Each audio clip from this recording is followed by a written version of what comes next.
የራስ ብርሃንና ሌሎች ወገኛ ታሪኮች ያረፉበት የጋዜጠኛ አሸናፊ ደምሴ በ2014 ዓመተ ምህረት ካሳተመው ወግ መጽሐፍ ላይ ያገኘነውን እናካፍላችሁ።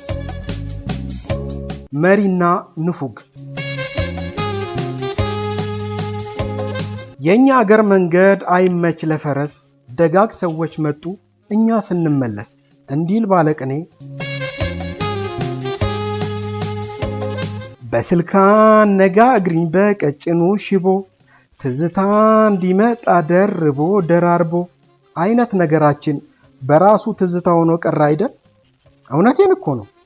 ይሄውና አሁን ለት አንዷ ቆንጅዬ በሬዲዮ መስመር ላይ ገብታ ከወዳጇ ጋር መስማማት እንዳልቻለችና መለያየት ስለምትፈልግ ከእንግዲህ በኋላ እንዳይደውልልኝ ስትል በአደባባይ ተናግራ ስታበቃ የነጻነት መለሰን ዘፈን ለቀቀችበት።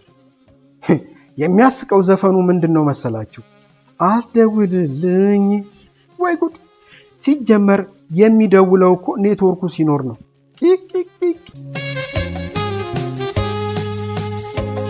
ማን ነው እንኳን ወዳጃችን ገና ድሮ የኔትወርካችንን ነገር ታዝቦ ይሄ ነገር ኔትወርክ ነው ወይንስ ኖት ወርክ ነው ብሎ የጠየቀው ትዝ ይላችኋል?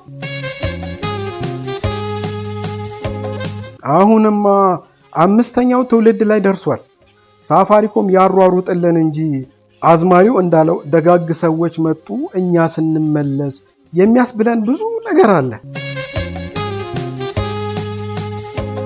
ሰሞኑን ፈገግ ያስባለኝን ተረት ልንገራችሁማ።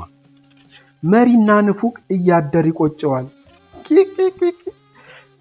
ምን ነው ታዲያ እኛን የመሩንንና እኛን የነፈጉንን ሰዎች ሲቆጡ እንጂ ሲቆጩ አላየን።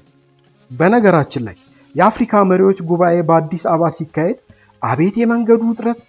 ያው እነሱ ሲሰበሰቡ እኛ መበተኑን ለምደነዋል። እኔም ምለው ቀኑን ሙሉ በተለይም የሜክሲኮና የብሔራዊን መንገድ እያሳጠሩ እንዲያ ሲመላለሱ በምን ሰዓታቸው ተሰብስበው ነው ውሳኔ የሚያስተላልፉት? አንድ ወዳጄ ምን ብሎ ሲቦጭቃቸው ሰማው መሰላችሁ? እነዚህ ሰዎች ለሻይም ለሽንትም ከግቢ ውጭ ናቸው እንዴ ብሎላችኋል። እኔ ግን የለውበትም። ወዳጄ እዚህ መሪና ንፉግነት እያደር ይቆጨዋል ይሉት ተረት የሚሰራም አይመስለኝም። የመሪዎቻችን መቆጨት እንጂ የንፉጎቹስ ታሪክ ብዙ ተብሏል። እዚህ ጋር አንዲት ታሪክ ቀመስ ተረት እንካችሁ። በአፄ ኃይለ ሥላሴ ዘመን የግምጃ ቤት ኃላፊ እንደሆኑ የሚነገርላቸው አባሃና በጣም ስስታም እንደሆኑ ይወራባቸዋል። ታዲያ አንድ ቀን የአፄው ባለቤት እቴጌ መነንን በገነት ውስጥ ሲኖሩ በሰማይ ቤት መሆኑ ነው። የግምጃ ቤት ኃላፊ የነበሩት አባሃና ደግሞ በሲኦል ውስጥ ወድቀው ነበር። ይህን የሰሙት አባሃና እቴጌን ወደ ገነት ሄደው እጅ ለመንሳት ጥያቄ ያቀርቡና ይፈቀድላቸዋል። ከገነትም እንደደረሱ እቴጌይቱን ሲያዩአቸው በደስታ ዘለው ይጠመጠሙባቸዋል። የሆድ የሆዳቸውን ሲጨዋውቱ ቆይተው ወደ መጡበት ሲኦል እንዲመለሱ ቢጠሩም እምቢ አሻፈረኝ ብለው ድርቅ ይላሉ። ድርጊታቸው በገነት ውስጥ ግርግር ፈጥሮ ቢለመኑ አሻፈረኝ ብለው ለያዥ ለገናዥ በማስቸገራቸው ጉዳያቸው ወደ ገነት አስተዳዳሪው ዘንድ ደረሰ። የገነት አስተዳዳሪው ችግር የለም ይህ ሰው ስስታም እንደሆነ አውቃለሁና መላ አይጠፋለትም ብሎ ጥቂት አሰብ አደረገ። ከዚያም ቅዱስ ጴጥሮስ ወደ ገነት መግቢያ በር ሄዶ ድምጹን ከፍ በማድረግ ይሄ ገንዘብ የማን ነው ብሎ ጮኸ። አባሃናም የኔ ነው ብለው ሮጠው ወጡ። በዚህም በጥቂት ሳንቲም ምክንያት ገነትን አጡ ተብሎ ይተረታል። አሳ ጎርጓሪ ዘንዶ ያወጣል፣ የሰው ፈላጊ የራሱን ያጣል ይሉት ተረት ትዝ አላችሁ?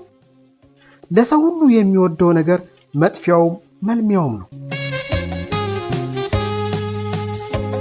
አንዳንዶች ላባቸውን ጠብ አድርገው ሀብት ንብረት አፍርተው ቋጥሬ ያኖርኩት ቅርስ ነው ይላሉ። ሌሎች ደግሞ በንፍገት ባከማቹት ሀብት ምክንያት ጠላት አፍርተው ብቻቸውን በልተው ወደማይቀርበት የሞት ድግስ በእራፊ ጨርቅ ተጠቅልለው ሲሸኙ ታዝበናል። አንድዬ ብቻ ሁሉን ነገር ካለፈና ከረፈደ በኋላ በአደባባይ ከሚጸጸት መሪና ንፉግ ይሰውረን አቦ።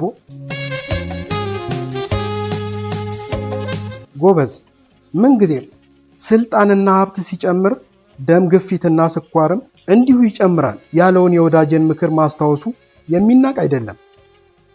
እኛ አለን የምንለው ሀብትና ስልጣን ሁሉ ለሌለው ሊያስቀና ይችል ይሆናል እንጂ ጣዕሙስ እሬትና መሬት የበዛበት ሊሆን እንደሚችል መጠርጠር ደግ ነው።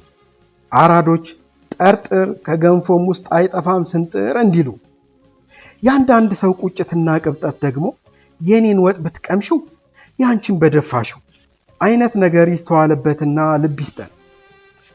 በየመስኩ ከተደነቀሩብን ውሎ አድሮ ከሚቆጩብን መሪዎችና ንፉጎች ይጠብቀን። ይኸውና በኑሮ ይሁን በእድሜ አይታወቅም በሽበት ብዛት ገብስማ ዶሮ መስለን ከአዝማሪ ቤት ቅኔ መዝረፍ ጀምረናል። እስቲ ራሴን ይውጥ ሸብቼ እንደሆነ እንዲህ አያደርግም ፍቅር ብቻ ሆነ። አበቃ። የራስ ብርሃንና ሌሎች ወገኛ ታሪኮች በጋዜጠኛ አሸናፊ ደምሴ በ2014 ዓ.ም ከተጻፉት ወጎች ውስጥ የመረጥነውን ነው ያጋራናችሁ። ሰላም ሰንብቱ።